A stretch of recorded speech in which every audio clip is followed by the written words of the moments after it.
de la materia Saber Decidir en el Discernimiento, de la maestría en Consejería Psicológica y Acompañamiento Integral. Gracias por estar aquí. Darse cuenta qué quiere Dios en cada uno es un cuestionamiento difícil de responder por el compromiso que significa la respuesta. Y posterior a la misma, mantenerse fiel al compromiso contraído es aún más complicado. Cualquier cristiano que quiera plantarse ante Dios con la conciencia tranquila y sana de querer hacer su voluntad, no puede eludir esta pregunta. Señor, ¿qué camino he de tomar? Esta es una pregunta vocacional por excelencia. El tiempo que vivimos nos exige desarrollar esta capacidad de distinguir de entre todas las voces aquella que es la voz del Señor, aquella voz que nos permite desarrollarnos en la vida apropiadamente, aquella voz que nos libra de la cultura de la muerte, aquella voz que me permite vivir y vivir en alegría. La temática que te voy a estar compartiendo es empezando por el origen del discernimiento, el discernimiento como un método, implicaciones del discernimiento y los tipos de discernimiento que existen. Primero que nada, ¿qué es el discernimiento? Discernir es esta actitud de dejarse llevar por el Señor con una osada libertad. Es esta actitud valiente de escuchar de entre mi interior, de todo lo que se mueve, de todo aquello que yo quiero y yo deseo, de todo lo que me invita el mundo, que es lo que es verdaderamente bueno y me permite desarrollar. Para un buen discernimiento es necesaria la disposición, la apertura, la valentía y el anhelo de tomar buenas decisiones. Básicamente, el discernimiento es esta capacidad de tomar la mejor decisión para cada uno de nosotros. El origen del discernimiento se encuentra en las Escrituras. Se le llama neotestamentaria. Se observa en los criterios de discernimiento que da Jesús. El seguimiento de Cristo lleva consigo la negación de sí mismo y cargar con la cruz. Los evangelistas, Mateo, Juan, Lucas, algo también en Pablo, nos ayudan a caer en cuenta de que la experiencia humana está enraizada en la búsqueda de Dios. Y el encuentro se evalúe examinando el comportamiento de las personas y en sus frutos, con la siguiente frase: por sus frutos los conoceréis. El fruto que pone en evidencia la semilla que somos. También en la Biblia se resalta la capacidad de Satanás para disfrazarse de luz, para procurar o intentar engañarnos y seducirnos hacia la desolación. Por otra parte, el discernimiento también tiene su origen en las interpretaciones paulinas. En ellas se encuentra el deseo de develar los pensamientos ocultos de las personas, la capacidad de distinguir las emociones internas y la capacidad de distinguir los espíritus puros. Algunos de los discípulos tenían los ojos cerrados y decían: Maestro, no subas a Jerusalén. Apártate de mí, le dice Jesús. Y en sus comportamientos, en su relación con los pobres, con el ciego, con Zaqueo, con la ley, Jesús lo único que está dando son criterios de discernimiento. Y en definitiva, para llegar a la verdad, a la última verdad, pues Él es el camino, verdad y vida. Elige bien y vivirás. Elige mal y morirás. El discernimiento como método. Tiene una historia de más de 400 años iniciada por San Ignacio de Loyola, que nos dice que discernir es optar por colaborar con Jesús en su tarea.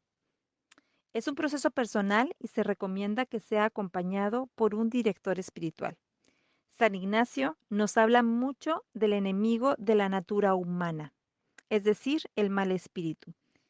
Y cada persona no puede eludir esta condición de combate y de lucha interna en los distintos momentos de la vida. San Pablo a veces hasta se queja y se muestra cansado y agotado del combate. Le pide a Dios que le libere de la lucha y Dios le responde: no, sigue luchando. Mi gracia te basta. Las implicaciones del discernimiento tienen que ver con este proceso de reconocer desde el interior lo que estamos sintiendo. Es reconocer nuestros propios sentimientos e inclinaciones. interpretarlos y después actuar en consecuencia, habiendo distinguido cuál es la voluntad de Dios en esas decisiones cotidianas. Los diferentes tipos de discernimiento son: Discernimiento personal. Este es la lección del estado de vida, o dicho de otra manera, la vocación. Además, para las múltiples elecciones de la vida cotidiana, las elecciones que realizamos diariamente, la persona debe despojarse de su voluntad heterónoma y pasar a un comportamiento autónomo, genuino y sobre todo coherente. Poner en análisis los valores a la luz divina y dejarse guiar por el Espíritu. La actitud y acción se dan como resultado de una vida de caridad sensible a las necesidades de los más vulnerables, dejando que Cristo habite por fe en nuestros corazones. El discernimiento personal, si no se comparte, tiene el riesgo de que se convierta en un proceso totalmente subjetivo. Por eso es importante compartirlo con alguien que nos conozca, que sepa ser imparcial y que pueda ayudar en el esclarecimiento de la presencia del buen espíritu o también quizás del mal espíritu en nuestra vida. El segundo tipo de discernimiento es el discernimiento personal compartido. Este tipo se realiza frente a un grupo de amigos en el Señor.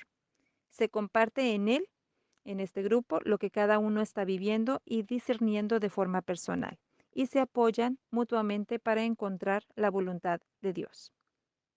El tercer tipo de discernimiento es el discernimiento comunitario, el cual tiene como finalidad el descubrir las exigencias que va postulando el Señor y por dónde va impulsando un proceso de vida común.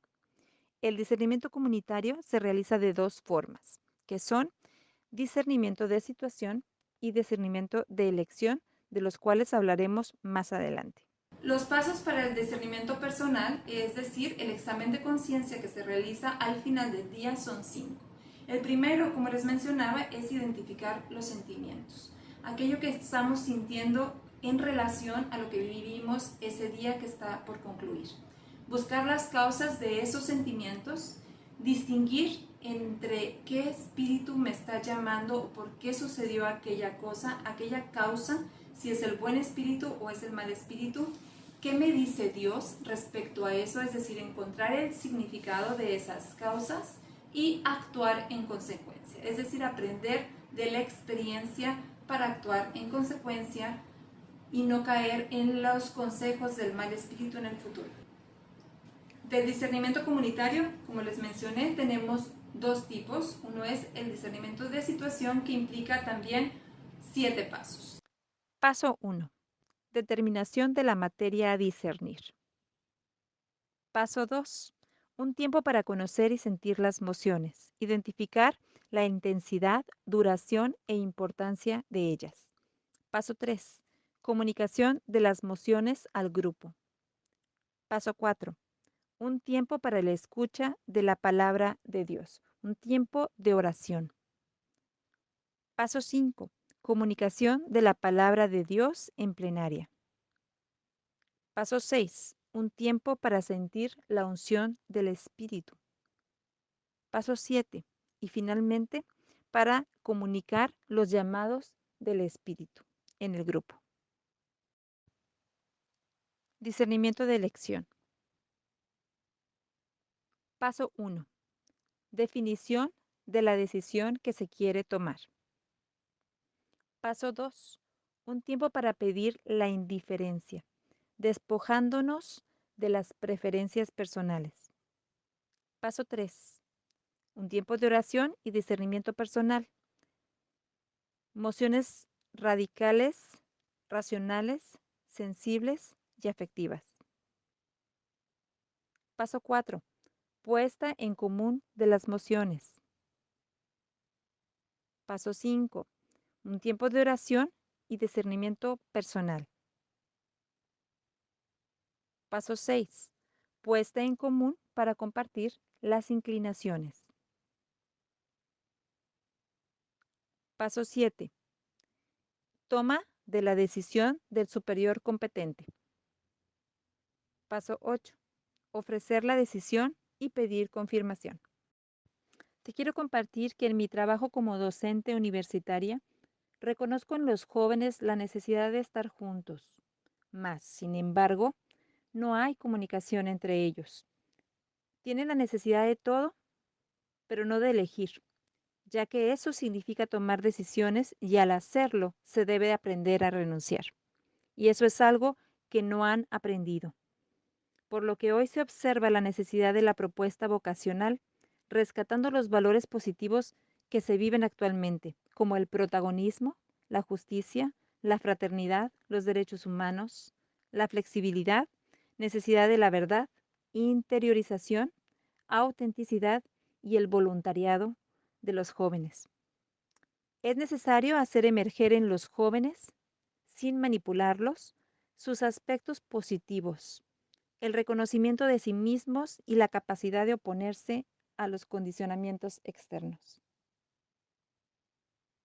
Para finalizar, me encantaría compartir contigo que me parece de suma importancia la capacidad y la exigencia de formación para el acompañante espiritual, ya que tiene esta responsabilidad de acompañar a la juventud para encontrar dentro de sí mismos su propia riqueza, su propia razón de ser y su propia alegría de vivir.